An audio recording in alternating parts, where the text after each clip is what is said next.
So Godswill has asked me to teach on bush theory. Okay, so about bush theory, the way that God requires his men to dedicate themselves to him. All right, so it's basically about abiding. You can read about that in John chapter 15 and 16. You can read about it in First Peter. It talks about separating yourself to knowing God. There's a video I saw recently. Some people came for a boat show. They came for a boat show and then they saw a boat doing rounds on a course.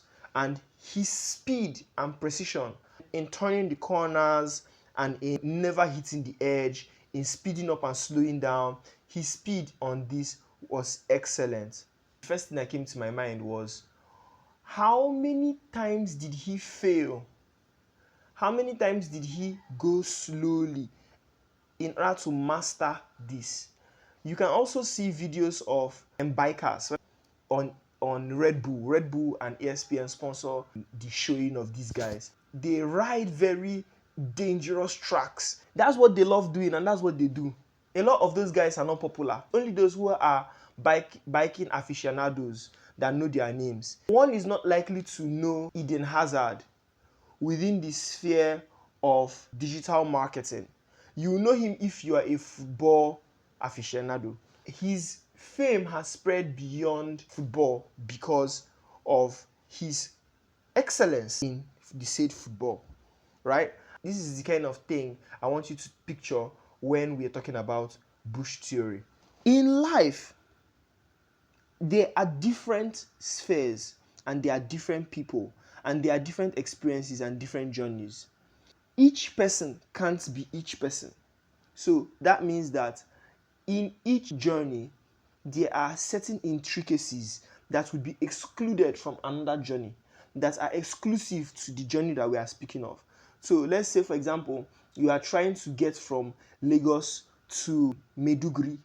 If you're going from Lagos to Maiduguri, there is a normal path you follow. However, if you have certain objectives, those objectives will determine your path. Now, bear this in mind, because there are things that your life has accomplished you don't even know about. A friend of mine, UC is telling me about a company he just started. And he says, oh, you know the lady that helped me with this company, Karen. And I'm like, who is that? And it reminds me of the lady. And I remember, yeah, she's a sister to a friend of mine. How did I meet that friend of mine? Through another friend of mine who is quite distant from me. Like, we don't talk as much as we used to. And even when we used to talk a lot, was because we were in the same school together. We've been in the same school twice now, primary school and university. And then through her, I met this other lady who now introduces me to her sister, who I introduced to UC. And that lady helps UC. And now, that is an effect my life has had, which I did not even know about until a couple of years later after the fact. How many of these kind of things have I done without knowing? How many times have we in our lives been effective, been monumental, been impactful without even knowing? God is working something in someone else's life using your life that you don't even know about. You've gone, had an effect, and you have gone back to your normal life. The meaning of this is that you cannot control the full way God will use you. You can only yield yourself to God's ministry, to God's architecture, to God's structure, and move forward. Now, this is the premise of bush theory.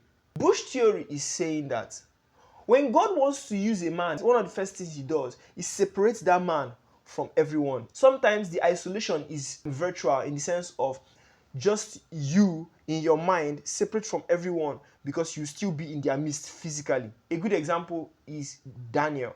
Daniel is in Babylon. And first thing we see Daniel and his friends do is they don't even eat the way other people eat. Consecration. They don't even pray the way other people pray. At the end of a period of time, they are looking different from everyone because they do different things from everyone. The irony is this: everyone else was eating the choicest foods.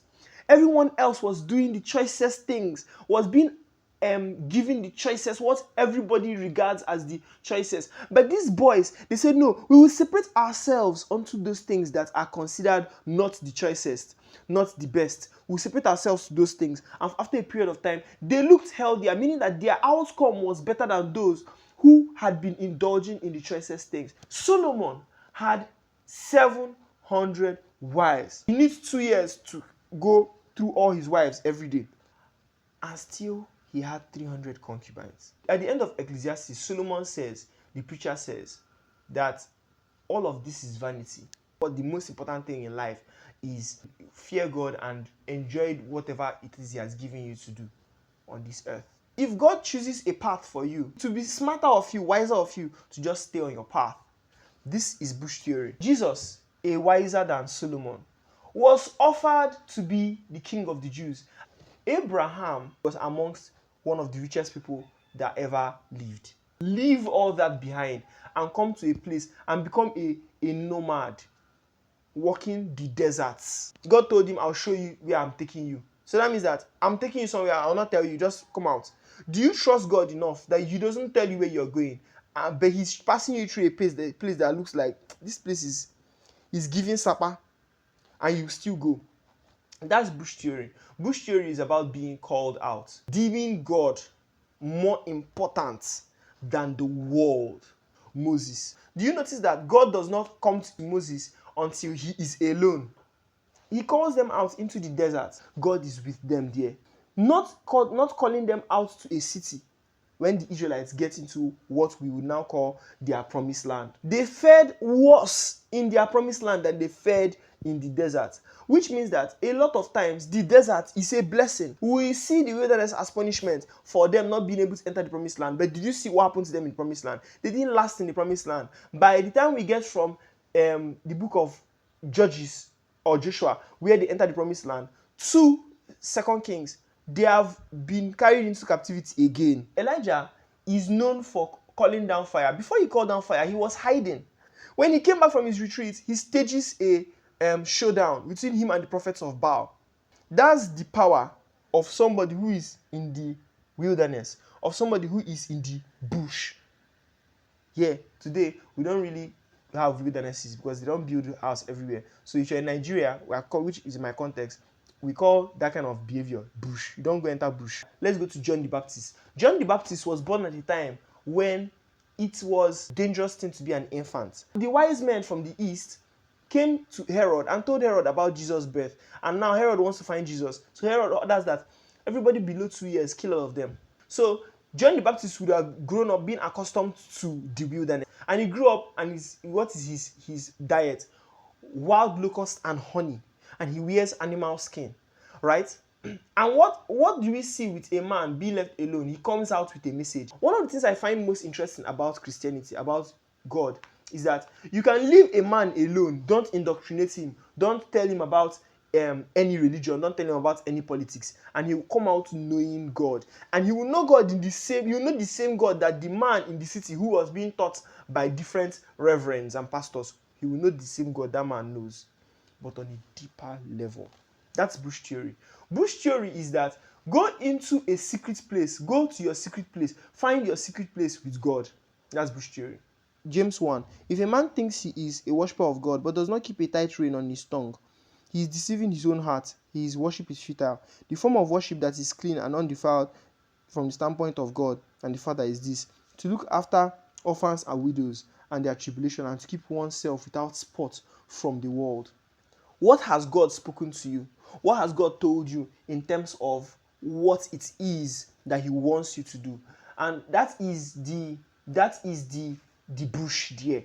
The bush there is two things: in separating yourself to the work of God, separating yourself to study and to meditation with God, and to being the way God wants you to be.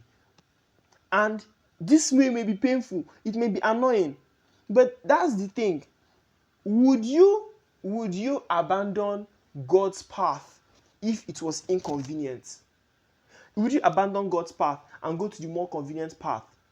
That is one of the questions of bush theory. We see the same thing with Jesus. After he was baptized, Jesus went into the wilderness. Even when he comes back, somebody asks him, show us where you stay. And he says, the Son of Man has no place to lay his head. Paul says it like this, that the sufferings of this present time are not worthy of even thinking about when you consider the glory that is to come. Do you see the glory that is to come? The glory that is to come could even touch you on earth. Because when we look at David, the training for David to surpass his brothers who had gone to the army was to enter the bush. He stayed in the bush, and then from the bush, he went to serve the king. And from serving the king, he went back into the wilderness, where he was even pursued and branded an outlaw. And for years, that is how it was. Joseph, training for Joseph to become one of the most powerful men on earth was to go into prison, was to serve as a housekeeper in Potiphar's house. Bush theory is not telling you that for the rest of your life you live in penury and so that you should accept that. Bush theory is not even telling you that you should choose the sufferings of Christ so that you can gain the glory that is to come. Bush theory is calling you to a place where you accept whoever God has made you to be as what it is.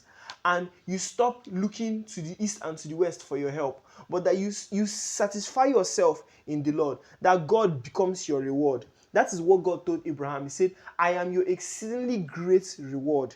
I am your exceedingly great reward. God is the reward, not that when you go into the bush, because think about John the Baptist. John the Baptist felt like that too. At a point, John the Baptist was imprisoned. After being imprisoned, he now sends a message to Jesus and he says, are you the one or shall we await another? Now that is basically him saying, where is my recompense? After all this, you're going to leave me here. John the Baptist died in prison. John the Baptist died in prison. John the Baptist died in prison. Yes, you might die in the bush. Moses never entered the promised land. Moses never entered the promised land. The recompense for a life that is devoted to God is God himself. There is no guarantee that you will come out of the wilderness and enter into wealth and opulence. Jesus did not. Moses did not. Some people did, but not everybody. David did. Abraham did. And Joseph did. Jacob did. But it's not everybody that goes into that lifestyle. Some people die in it. Jesus did. John the Baptist did. Moses did. These people came out of soft life, and went into the wilderness and died in ministry. This has been Bush Theory with Godzniel.